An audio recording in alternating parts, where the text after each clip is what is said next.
promoting mindful well-being in everyday life. This is the Pragmatic Alchemy Podcast with your host, Courtney Edwards.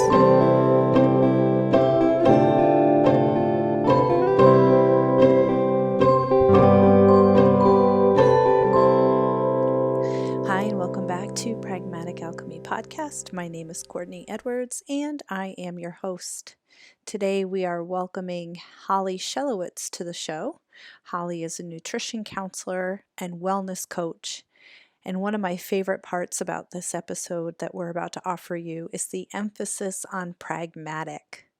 Holly is going to share her knowledge and wisdom on so many different topics related to nutrition and nourishment and well-being. We're going to talk about how to nourish ourselves through the seasons, both atmospheric seasons and also the seasons of our lives. I reached out to Holly to set up this episode because I am weeks away from my 48th birthday and definitely feeling the impacts of peri-menopause. And Holly does focus some aspects of her work on that nourishment through our biological seasons. And so we're going to talk a lot about the nutritional well-being of folks with a uterus that are going through menstruation, perimenopause, and menopause. As I mentioned, there is an emphasis on pragmatic. And so in this episode, not only do we talk a lot, but we breathe together and we take some sips of water together because Holly practices what she preaches, and she's a great teacher in terms of just reminding you to remember that your body has needs and that it's perfectly within your capacity to meet those needs. This was a great episode to record. I had such a delightful conversation with Holly, and I'm so excited to share it with you right now. So let's get started. Hi, Holly. Thanks for being here today.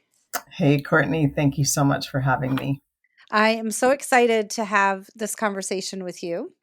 I do want to start by giving you an opportunity to tell the folks who you are and a little bit about the work that you do. I have your professional credentials listed as nutrition counselor and wellness coach. So why don't you tell us a little bit about that and your practice and how you do that work? Great. Thank you. So for the last 24 years, 24 years, I've been working with clients offering nutrition counseling, cooking classes, wellness coaching, and okay, what does that mean? Mm-hmm. So I help clients to have a relationship with food that really serves them. And in the last bunch of years, it has really expanded to what is wellness, and what I have been seeing that has happened with clients for all these years is that when we are engaging our senses, spending time in nature, slowing down, taking time to cook, which means making time to shop and plan, everything changes. So everything elevates when we are incorporating those pillars, along with the conscious attention without stress and pressure and perfectionism in how are we nourishing our bodies today. So it's not about being perfect. We all have really busy lives. Some meals are going to be rushed. Some meals might hopefully not be, but could sometimes be skipped. And one of my superpowers is to really help clients to slow down so that they can understand the symptoms that they're having so much of the time have so much to do with what they're eating, how they are nourishing themselves, or how they're not. And with this loving, gentle, I'll say maternal approach to like what nourishes me, because of course it's not the same for every single person. Hmm. However, having those pillars as a touchstone, am I drinking water? Am I drinking enough water for my body? How have I been sleeping? What am I eating? So many of my clients are just amazing women who are multitasking and doing so many different things, and often will graze or grab whatever's available, or suddenly be in that, like, oh, I'm like, they may not even realize, like, oh, I'm hungry. And then, oh, but I want to get this one more thing done. And oh, I'm going to push this a little bit more. And then it tips over into being a blood sugar emergency, where they're Hmm. like completely spaced out, can't think straight, realize some could be about to faint, and realize then anything is fair game. And so, whatever happens to be in front of them, or if they're out and about, whatever they see is going to be fair game, because the body wants to survive. Hmm. And so, it knows that it needs nourishment in the form of food. And so, when it gets to that point, we don't have the ability to make totally clear choices. And so, Right. so much of my work is about um, gently guiding clients to how they can truly take care of themselves. Lovely. I was looking at your website and I had a couple thoughts when I read the words that you spoke a couple minutes ago, this idea of slow down, connect with yourself, and engage the senses. And it made me think about so first of all, I have largely and forever said that food is my love language. There's nothing really that makes me happier on all the planet Earth than food. And people who know me well and have dined out with me know that I have a happy food dance. Oh, that's Because so good. I think that enjoying your food should be a full body experience. And so Ah, sometimes you just have to do a little dance when something tastes really yes, delicious. So that's so wonderful. yeah, so I do engage my whole self in my loving of food, but I also remember too my daughter when she was an infant had early intervention, and part of that was speech therapy, which at that age is speech and feeding therapy largely. And I remember her speech therapist really encouraging us to let her touch her food, let her smear it all over her Mhm. face, let her mush it in between her hands, like just let her experience Wow. food through all of her senses so that she could become familiar with it. And I have to say that chick is an amazing eater. She will try Oh my anything. gosh, how wonderful. She eats a wide diversity of food. She's such she's such an easier person to feed than my son. My That son's is super really picky. interesting, Courtney. Yeah. That is fascinating. Yeah, yep. So that immediately I hadn't thought about that. She's 15 now, so I hadn't thought about that in years, that Miss Sue used to tell us to let it be a five senses experience Mm, for her to eat. fantastic. Now, I know from looking at your work and then also just from our early connection and planning this episode, you do some specific work around menstrual cycles and menopause. And that Mhm. was one of the reasons that we got connected, is because I'm on a menopause journey right now. I'm at the very early stages of my menopause journey, but it's definitely top of mind, and it's a topic that is really interesting to me. So how do you incorporate those ideas into the work that you do? That's great. So we go through different seasons of our lives. Mhm, And as women, in those seasons, our needs change, our bodies change, our thoughts change, our moods change. And sometimes for many women, it could be like, what is going on here? Who am I? mhm, What is happening in my body? What is happening in my thought process? What is happening with the choices and the things that I now need and want, that are different from what I had been needing or wanting? And so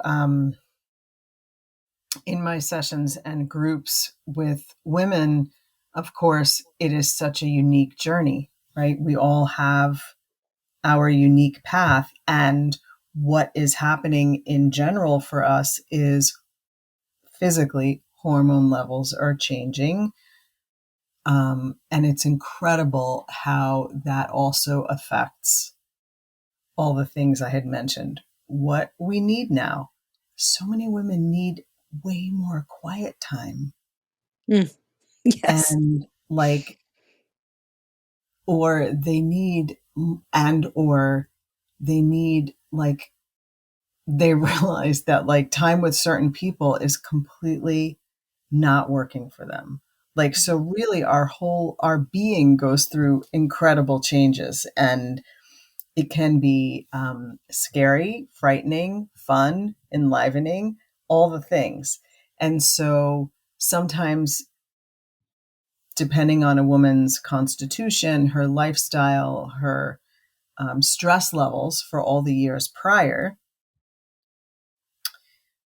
we need some adrenal support.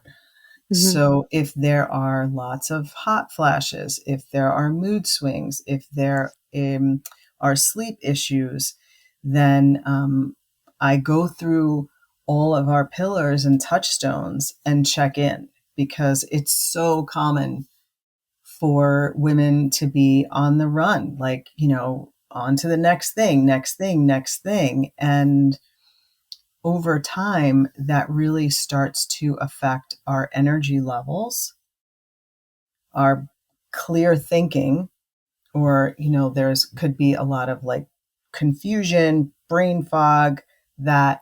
And so, as part of that journey, we also need to be eating differently. So, there are Mm-hmm. many women who might have been vegan or vegetarian or just eating whatever, and suddenly their body is changing and they're gaining weight in places and ways they have not had that experience before, or they're becoming anemic, or like there are things that can happen along this continuum that we can get to a point in our lives in perimenopause or menopause that our body needs a lot more nourishment, sustenance, and emotional support. And Mm-hmm. so each woman, we would, in session talk about like what are the symptoms that they're having right now. And let's say someone is having a lot of hot flashes. The very first thing we would do really in any of those situations is we look at what they're eating. Mm-hmm. Let's look at, I have them keep track. And it's enlightening for each woman to say, oh my gosh, like, so I have them write what they're eating and at what time, not for any judgment, because of course it's a zero judgment zone. Mm-hmm. Um, but it's to see like we have these rhythms and cycles throughout the day. And when we are eating in a way that is depleting to our adrenals, and we might not realize, we might think that we're doing something that's really healthy. It could be very draining and depleting because your body needs something different than it did when you were in your 20s. Mm-hmm. Can I Um, pause you there? Because of I'm course, not quite sure where folks are on their biological slash nutritional literacy. Can you just define adrenals and adrenal support yes, for folks that absolutely. might not know specifically Yeah, what that thank you for means? that. So, we have these adrenal glands. There are these like walnut sized glands that live above our kidneys and our low back. And these tiny little powerhouses are the organs that, like, when if you've gotten frightened, or if you're feeling like suddenly jarred and you get that like adrenaline rush or cortisol, Mhm, um, that is coming from those little tiny glands. mhm, And so we are given a certain amount of energy when we're born, and all through our lives, nobody is free of stress, right? There are different varying levels of stress. when someone has had long-term chronic stress, which so many of us have had, Mhm. add to it if there has been trauma, whether it's in our childhoods or as we age, or various things that happen in life that we have no control over. Global pandemics Um, that extend for yeah, several years, things right? like Yeah. that, like Yeah. the fear factor Mhm. and the continuous feeling of like, oh my God, oh my God, oh my God, oh my God, really taxes those little organs. And what Mhm. we end up having is a lot of cortisol flowing through the body, which is very acidic. And so I'll give a quick example that in the cave people days, there were times in our life cycle where food was less available. Mhm. Maybe we can say scarce, like in the winter. And so when we're out foraging, or whoever was out foraging, if there's suddenly a gorilla, we have to get out of the way of that gorilla. And Mhm. so physiologically, what's happening in the body is all systems stop. Adrenaline is racing. The body is built for survival, is to aim for survival. Mhm. And so all of our energy goes to the brain to strategize. Where am I going to walk? How am I going to walk? Blah. So, and then all energy goes to our limbs so we can get out of the way of the gorilla.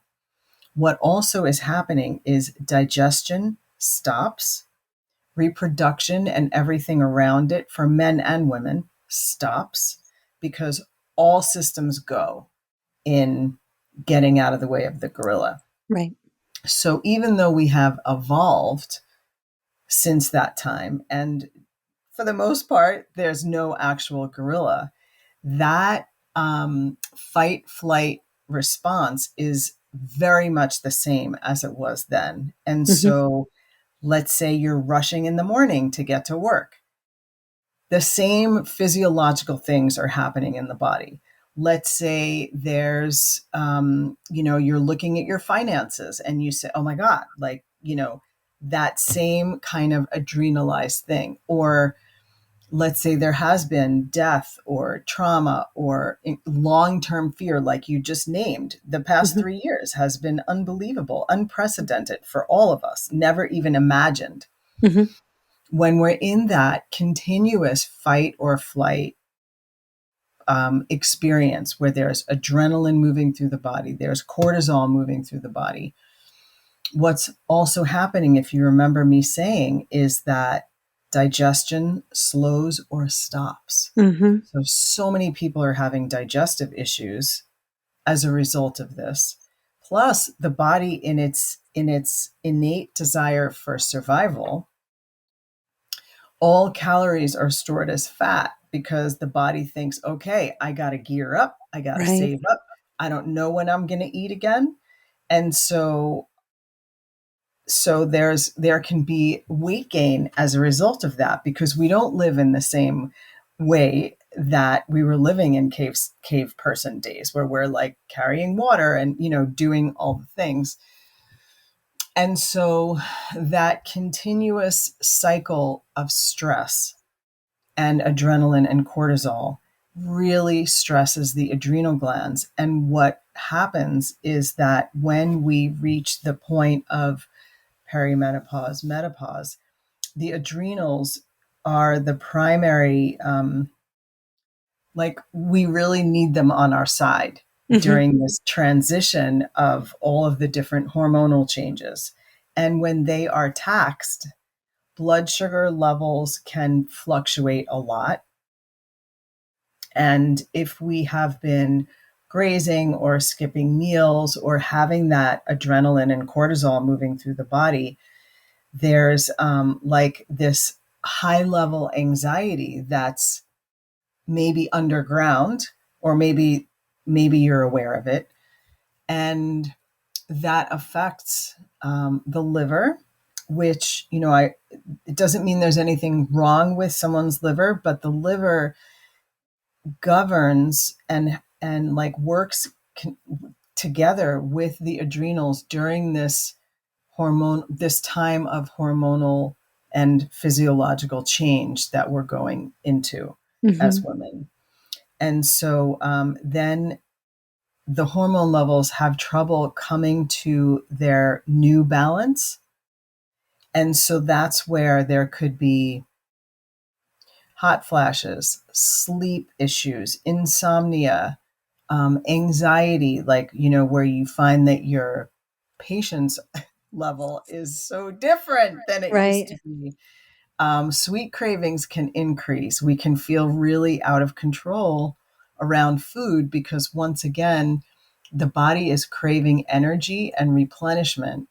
And, sugar can elevate energy, but of course, there's a whole cascade of other things that happen. And so, when there's a lot of sugar in the diet, a lot of women might start drinking more alcohol at the end of the day so that they can help themselves chill out. But of course, alcohol turns to sugar, creates more cravings for sugar, creates more cravings for more alcohol, Hmm. exacerbates sweet cravings, exacerbates weight gain. And the cycle just can go on and on and on like that. Right. Right. Yeah. So I talk a lot. I've gotten really interested in this idea of nervous system Mhm. regulation, as more, I don't know, more the concern that people are dealing with than maybe mental illness. I think we pathologize a lot, and I don't know that people are as mentally ill as the statistics would suggest, but that it's more that we're walking around highly activated Absolutely. all the time, and that there's a brilliant book. I don't know if you're familiar with it. It's called Burnout, by Emily and Amelia Nagoski. They're twin sisters, and they wrote this book. And they use an analogy very similar to the one that you were talking about in terms of our cave people days, and that we would Mhm. get our system, our sympathetic nervous system would become activated because there was a threat response, and but that the threat would concretely end. We would either escape the gorilla or we would kill the gorilla, but Yeah, either way we would exit the danger phase, and we would be able to then activate our parasympathetic nervous system, our rest and digest nervous system. To your point that digestion ends, it could kick back in, we could regulate, we could get calm. Because our threats now are so nebulous, right?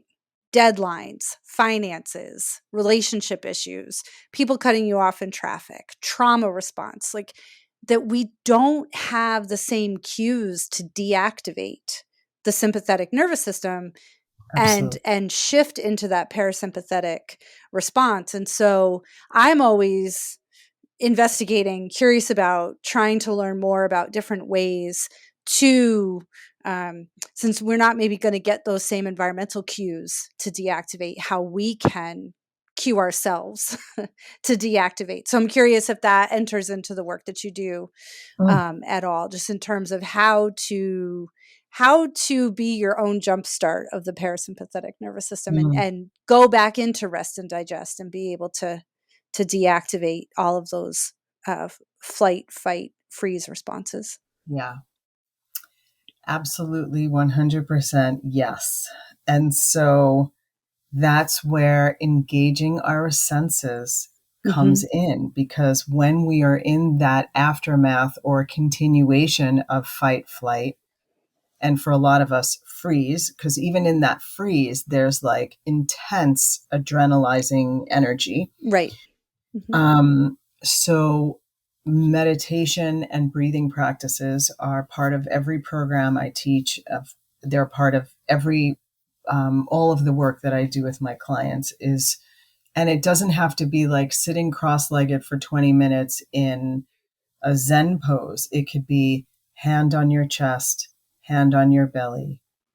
Let's take some deep breaths for a Yes. few seconds. And 100%. then, yes. So, like, skin to skin, like our own skin to skin reminds us, oh, right, okay.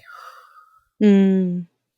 And when we can calm our nervous system, our mind, I love that breath you just took. our You mind. doing what you're doing with your hand on your chest, like totally my body was like, okay, breathe. Yes. I So know listeners can't see us, but Holly has her hand on her chest right now, and it literally cued my brain to take a big, deep breath. it's beautiful. I love that. Yeah.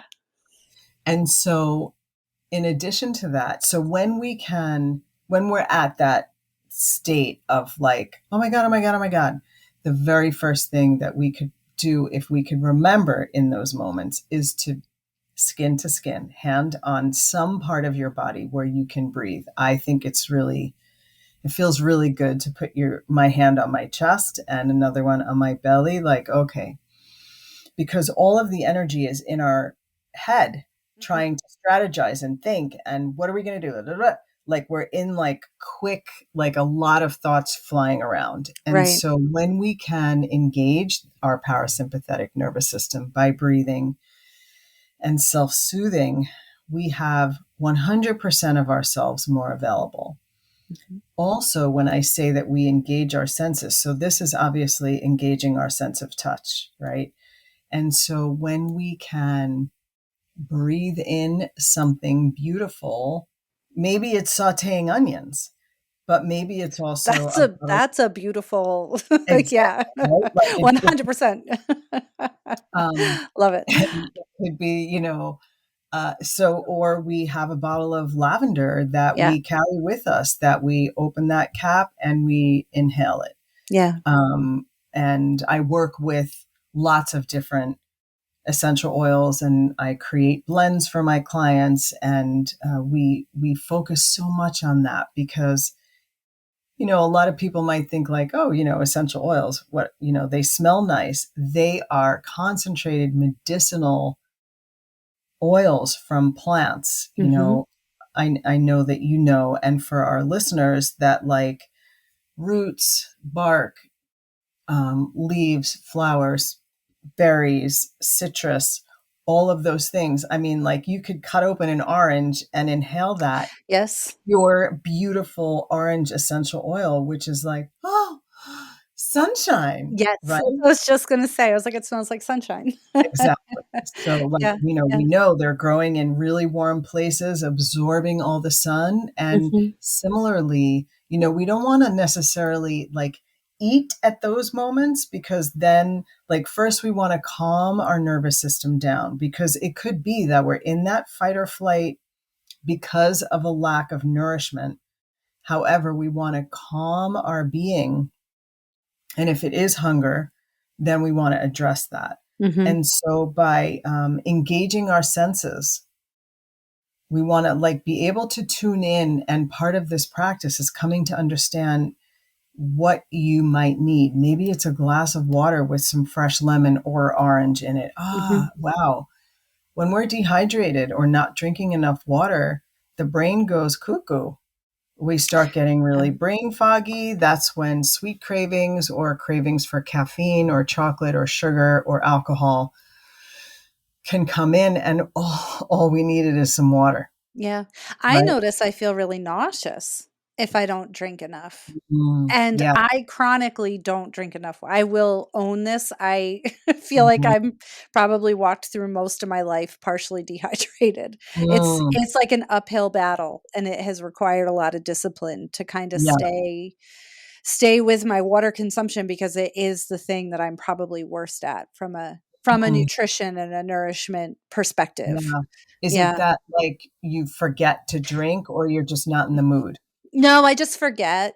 It's Right. really just a situation like this, we're gonna have an hour-long conversation. I don't wanna take a sip while we're talking, and and so, Yeah. um, Understand. I find it happens when I teach three-hour classes at SUNY here in New Paltz, and Wow. I might take 3 sips of water in that 3 hours, Yes. and it's really just I have to be better, but I'll show you. The listeners can't see, but I do have my big jug, and it's got Oh, octopuses that's on so it cool. because 'cause I'm obsessed with octopuses, and so I do carry that with me everywhere, in an attempt to make sure that I drink enough water.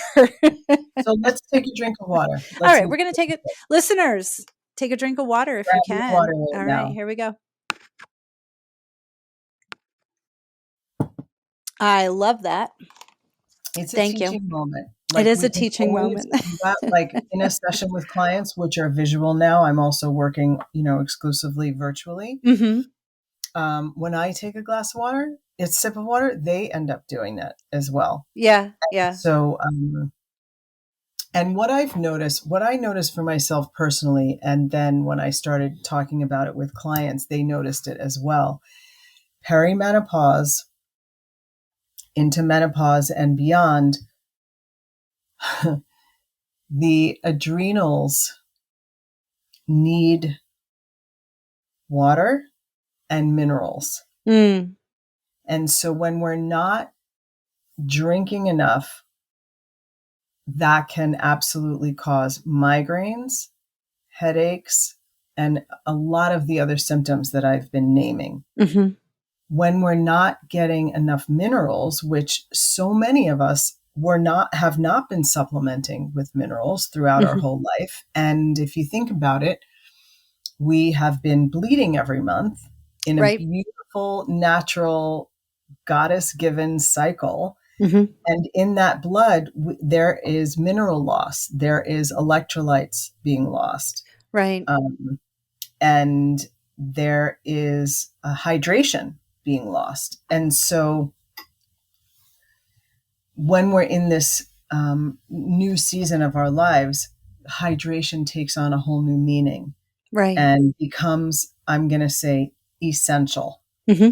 And so I'm hoping that for everyone listening, that when you're in situations where like you feel like, oh, I can't drink, I can't do that, you can Do it take it anyway. Right. as a teaching moment. Hmm. We all need to drink more water. I So wherever know. I we feel like are, everybody I know needs to drink more water. exactly. Yeah. So, Yeah. It's so true. It's so, so true. It's interesting to hear you say that. So I am 47. I have been menstruating since I was 12. And not ever one time did I do the math of, oh, my body is releasing so much content and right. I should be bringing something back in. Seriously, in 35 years, that math never I resonated understand. with I me. Like, to completely be like, "Oh, understand. yeah, no, I'm bleeding for 3 to 4 days, like, I should Yep. probably Yeah. And eat it's something." very sad to me Like, yeah. that it's not taught in our culture. How would you ever know? Like you're dealing with all the things that are happening as a result of that bleeding, right? Right, And all right. the, possibly cramping, low energy, mood swings. Like there's a lot of other things on top of our everyday life that we're dealing with during that bleeding time. But I'm here to say that one of my passions is to educate women and girls in all the seasons of our life Mm, that replenishment is so important, that there are specific healing foods that are very helpful for us during those times. mm. And so that when we get to menopause, perimenopause, our cycle changing, our adrenals aren't like, oh my God, Right, you I'm so know, tired, and right? Help me. and if you are, like, Yeah, yeah. there's things that we can do to take care of ourselves to replenish. Yeah, yeah. I wanted to ask you because when you were talking about minerals, you mentioned supplementing. I know a lot of folks fall on either side of a fence, and it seems like there's pretty clear delineations between taking supplements, probiotics, those types of things to help with this process versus getting it entirely from diet and food and nutrition. And I'm wondering what your thoughts are on that. Yeah. I think that what we're eating is numero uno important. Mhm. Getting in, we all know this, and yet I'm going to say it anyway. Lots of vegetables, all colors, eat the rainbow Mhm. for Mhm. real.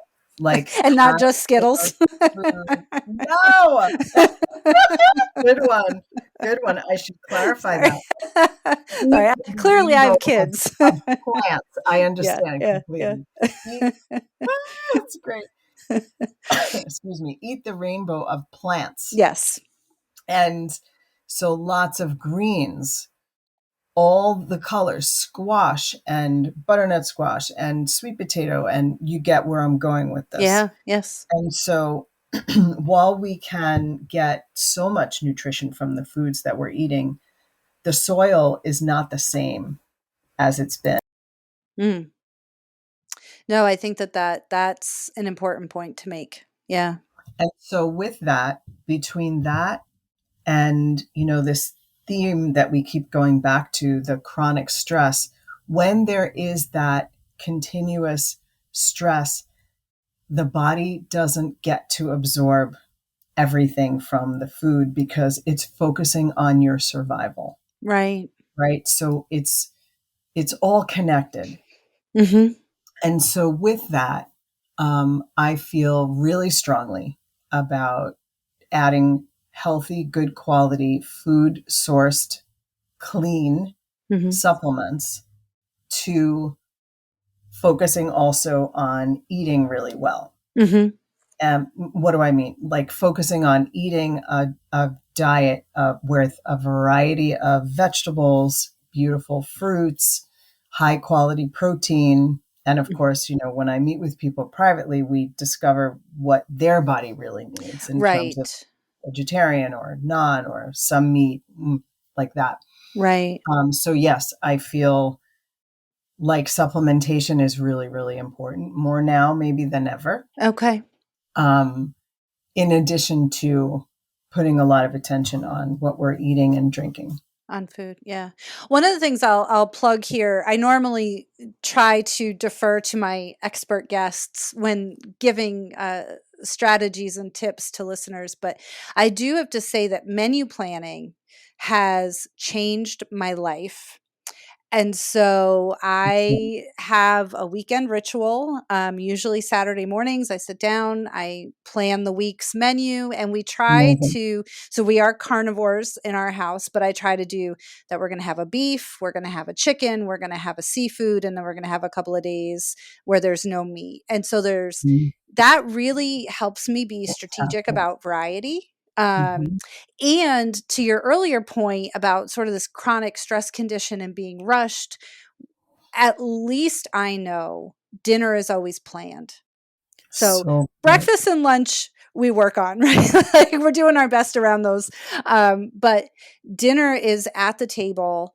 And because I do menu planning and grocery Mm, shopping for the full week, I'm not scrambling. When I get home from work at 5:30 at night, I don't have to then look at the refrigerator and be like, gosh, I hope there's something I can make for dinner for my family, because it's already been planned and shopped for. So I have all the ingredients I need, and we have a little menu board that hangs in the kitchen because my daughter is preoccupied with what's for dinner every day, and so it's written on the board. And I do have to say, I pat myself on the back a little bit for that because it has been a huge. It just takes the stress out of it, and it's really affirming to know that we're going to eat well. Dinner every night is going to be something that was intentional and thoughtful and mm. nutritious and healthy. So excellent, Courtney. It is I am thrilled to hear. And it's a big high five, not just like, oh, a little thing. No, like that practice that you have incorporated with taking your time, seeing what you've got in the fridge, Mhm. planning your meals for the week. Um, it's life changing, as It you said. has been. It's It really totally has life been. changing. It is And like such a even just like part. financially too, because I think like there's times where I'll like build meals on each other. So if there's Yeah. something that I know there's going to be leftovers of, like so for an Mhm. example is I'll make like stuffed peppers one night and then fajitas the other night because there's always peppers left Brilliant. over. So right? And so it's So like good. yeah, so it's just it yeah, saves me time, saves me money, saves me stress. It's probably the thing that I'm proudest of in terms of how I run my household. I'm Because the so rest of it sometimes I'm is free proud of for you all. as well. I'm so proud of that as Thanks. well. And I want to just pass in like that's how it's done, Yeah. right? Because if let's say, I mean, how many clients I have that come to me like almost in tears, like things are just so out of control. If they're coming home from work hungry, the Yep. kids are hungry, and there's no plan, oh, and then either they're going to go out to eat, buy junk food, Mhm. buy fast food, regret it, wondering why they're gaining weight and not losing weight with all these things, other things that they're doing. And then they get out of the rhythm of making magic in their kitchen. Yes. So there's something about chopping, slicing, stirring, doing some batch cooking, like you just so beautifully described, Mm-hmm. and having the foods that we really like, Mm-hmm. having them available when we want them, when we are available. Yeah. It is totally game changing. I mean, I have clients who uh, started doing this meal planning, shopping, batch cooking. I call it, and I teach something called the evolving meal, where, Mm-hmm. like you just described it, one night it's this, then the next day it's that. Mm-hmm. It is truly life changing. Yes. And with that, I'll say that such a large part of this nourishing self care is how does nature how where does nature come in? Because so many times if we're really busy, a woman is like, I don't have time for that. Mm-hmm. And in truth, like another part of this self-care and in whatever season of life we're in is to get out in nature whenever we can, because there's an element to my work that has always been there that is even um, it feels even more important because here we are like on Zoom so much of the day, and thank God for that, right? So now like I can work with people from Right. everywhere. um, and we also need to be outside and see the sky and look at the trees and be, feeling our feet on the earth, and maybe even sitting down and taking some deep breaths and just being still and seeing the calm and nourishment that forest bathing and nature meditation provide. It's I just agree. as important as the food that we're eating, the Mm-hmm. air we're breathing. I would agree 100%. And we're recording in January. I think this episode will probably come out somewhere in February. We're in the Northeast. It's cold. Yes. And one of the things that I say all the time is there's no such thing as too cold. There's just different gear. So get Exactly. your winter woolies, layer if you need to, but Hmm. get outside.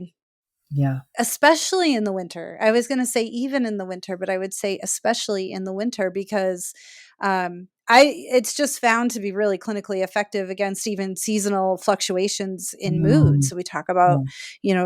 seasonal onset depression and stuff like that. Getting outside, getting even if it's not a bright, sunshiny July day, you're still getting some vitamin D, you're still getting fresh Absolutely. air, it's reducing the cobwebs. I think it's so, so good for us. One of my favorite things that I own are snowshoes. And just to be Mhm. able to get out, like there's just no excuses. It's Right. we're going to go out even in the winter and do some Yeah. hiking and some snowshoeing. And we're Yeah. very fortunate where we live that it's beautiful here, even in the Yes. winter. But I think, well, and I had wanted to actually mention that before because you were talking about seasons in terms of kind of somebody with a uterus and their life cycle, but also just the seasons, right? We're in winter now. And I think a lot of people don't realize that we have, from a generational species perspective, we've previously hibernated. And so just recognizing that, you had said that what we need in terms of nourishment isn't the same for every person. And my first thought was, and it's not the same for us every day, right? Like, because we need different things in winter than we need in summer, what our body Absolutely. is asking for. We eat a ton of salads in the summer. I probably won't make another salad in my house until May. But there's going to be casseroles and there's going to be stews and soups and things like that, because that's my body just wants that now, you Yeah, know. exactly. And so one of the things that I love to teach about. And I have a year-long program that Mm-hmm. focuses on nourishing ourselves through the seasons, Yes, because you just said it so beautifully. A steaming bowl of soup doesn't sound as appealing on a hot August day, that's right. right? And a nice, fresh, crispy bite of watermelon sounds absurd on an ice cold February day or Right, January day. And right. so we are actually like almost naturally eating seasonally. But Mm-hmm. um, if you are someone that tends to get sick in the winter or has more colds, and now of course we're in a whole new phase of all of that, then what we're eating and how we're sleeping completely need to be adapted to what our needs are. Mm-hmm. And so, to what you were saying, um, winter is a time of hibernation and quiet and tuning in and getting more sleep. And with the holidays, which is, I think, if we go all the way back to how these rituals came to be, Mm-hmm. it was to bring light into the dark time. Mm. And um, And so even though we're on the other side of the solstice, it's still dark Mm-hmm. at like 4:45, if Mm-hmm. not earlier. And so even though there's gatherings and parties and all of that, I totally encourage everyone to tune into your body and to see what you need. And to often that means like maybe saying no. Mm-hmm. Mm. We both took sips of water, listeners. If you notice that little pause right there, we were sipping. You're my new water accountability buddy, Holly. Yay. Okay, good. Um, and so yeah, seasonal, like living seasonally, it's a really very different thing. Like you said, Mhm, salads may not happen now until the spring. And so this, and even like the way we move, and how in summer where it's just so much fun to like be out and it's mhm, still light, and as kids and even as adults, it's like, oh, it's summer, yay, I can go for bike rides at the end of the day and all of that. right. And it's not like that now. The energy is totally different. Mhm, And these workshops that I teach always incorporate seasonal living, seasonal yeah, eating. Um, yeah. like how to And work with those fluctuations and cycles instead of against them. exactly. Because I And how think that really encourages, like, it's so health inducing. It's so immune supportive to be doing right. all. And I think one of the issues, that we forget is that we are creatures. And we live in a very, we're very fancy with all of our technology and our lights and our indoor plumbing, and we Mm, forget that truly we are creatures and mm, that we will be impacted by seasonal fluctuations, that we do have a circadian rhythm, that we do have different needs at different times, and that are over the lifespan or even just, throughout a calendar year. Um, because I think we think we're so beyond that. We're so evolved from the animals, and it's like, right, but we're still animals, And I yeah, think I think a lot of what you're saying helps us just kind of get back in touch with that and work with it instead yeah. of, you know, ignoring what we need and what our bodies are trying to tell us and then turning it into judgment on ourselves. I mean, one of the things I hear all the time is people calling themselves lazy. And I'm like, Oh, no, it's that pain. January, it's February. Your natural body cycle is winding down because Yeah, historically you would have been in a semi hibernatory state right now, yeah, and so just embrace that. yeah. And I sorry, go ahead. in the cooking classes that I teach, that is so at play because the menus are absolutely seasonal, Mhm. and we are doing so much more cooking, baking, roasting, soups, stews, baking, roasting, all of those things that create warmth for us in our Mhm. bodies are what the menus in the cooking classes are for now. And Mm. then as we move into summer, it's much more lighter fare, just because that's what our bodies thrive on then. Right. Yeah, 100%. 100%. I agree. And I see that in my own habits and my own eating. Yeah. I'm so sad that we're out of time. Me too. That's what we But should talk about. we are unfortunately out of time. So tell me anything that we missed that you absolutely wanted people to know, and then let folks know where they can find you if they're interested in learning more about you. Oh, wonderful. Okay, so let's see. I'll start with that. So my website is nourishingwisdom.com. Mm-hmm. And you can find me on social media on Instagram at Holly's Nourishing Kitchen and Facebook as well, Holly's Nourishing Kitchen. And we'll link to those in the show notes too, so people Okay, can find them. wonderful. Yep. And I've got some wonderful workshops coming up, a year-long program that really, and people can do it month by month, where we focus on how do we nourish ourselves well through the season? What does that look like for each of us? And how do we bring these important behaviors, habits, so that they really just become our lifestyle? Mm-hmm. And yeah, I just so look forward to working with people and leading groups. And my there's a book in the works, and it's Nourishment on the Plate and Beyond the Plate. So Okay. that it's the nourishment of life and the nourishment on our plates that we're eating, and then the nourishment of life, where all of the things that I've been sharing, like tuning into our senses, being outside, expressing our creativity, are all also nourishment. How do Mm-hmm. we do that?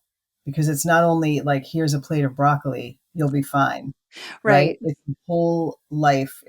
We are whole people that need a lot of different ways of support. We sure do. We sure do. Thank you so much. This was so wonderful. I do feel like I could continue to talk to you for many more hours.